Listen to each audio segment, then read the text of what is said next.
তো প্রভুপাদের কথাতেই আসি। আমরা যদি যাই প্রতুল কৃষ্ণ যে প্রভুপাদের সাথে আয়ুর্বেদের কি সম্পর্ক ছিল? শুনলাম উনি দোকানও ছিল, মেডিসিন শপ ছিল হ্যাঁ, এলাহাবাদে। মেডিসিন প্রভুপাদ তৈরি করতেন।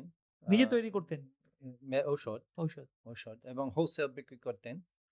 আমরা বিশেষ করে আমরা শুনি যখন প্রভুপাদ প্রচার শুরু করেন, সন্ন্যাস গ্রহণ করার পরে, তখন মানে প্রভুপাদ বড় রোগ, হার্ট অ্যাটাক আসার সময় জলদূতা, এবং আমেরিকাতেও বয়স হয়ে প্রভুপাদ বিভিন্ন রোগ হয়েছে।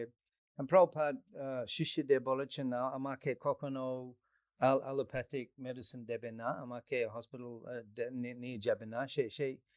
সেভাবে প্রভুপাদ একটু অবিশ্বাস আধুনিক অ্যালোপ্যাথিক ট্রিটমেন্ট প্রভুপাদ বলেছেন।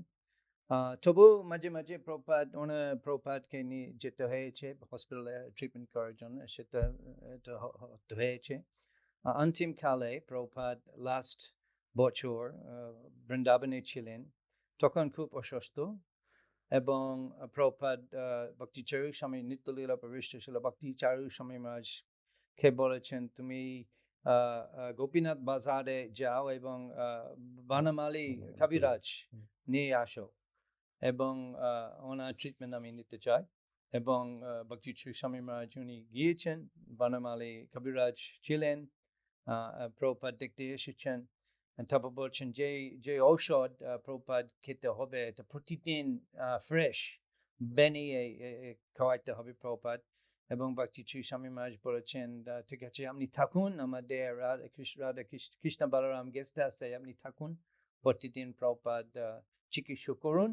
উনি বলছেন, না আমি থাকতে পারবো না। তারপর উনি শিখিয়েছেন ভক্তিচারু স্বামী মহারাজ কি কি ঔষধ বানাইতে হবে, এবং ভক্তিচারু স্বামী মহারাজ উনি নিজেই ধান খেতে গিয়ে সেই গাছগুলো তুলে প্রতিদিন সেই ঔষধ ফ্রেশ যেটা পাওয়া যায় যেখানে সেখানে ঔষধ, herbal medicines, এবং প্রভুপাদ সেই herbal medicine treatment, Ayurvedic treatment দিতেন। প্রভুপাদ সুস্থ হয়েছে, এবং প্রভুপাদ তখন বলেছেন, দিস ইজ জুন মাস 77, প্রভুপাদ তখন বলেছেন, আমি আবার যাব পাশ্চাত্য দেশগুলিতে প্রচারে।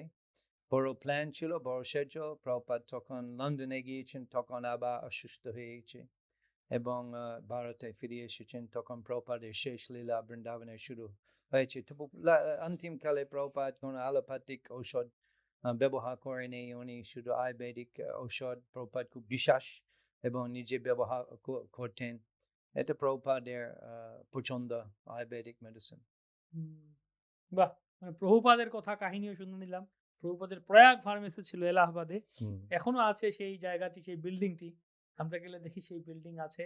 এখন অন্য কিছু, কিন্তু প্রভুপাদের এখানে আমরা দেখি প্রভুপাদ একবার এক ভক্তকে বলছিলেন, মর্নিং ওয়াকে যাচ্ছেন। এক ভক্তের ব্রণ হয়েছে। প্রভুপাদ বললেন, তুমি চন্দন আর তিলক করে লাগাও এখানে।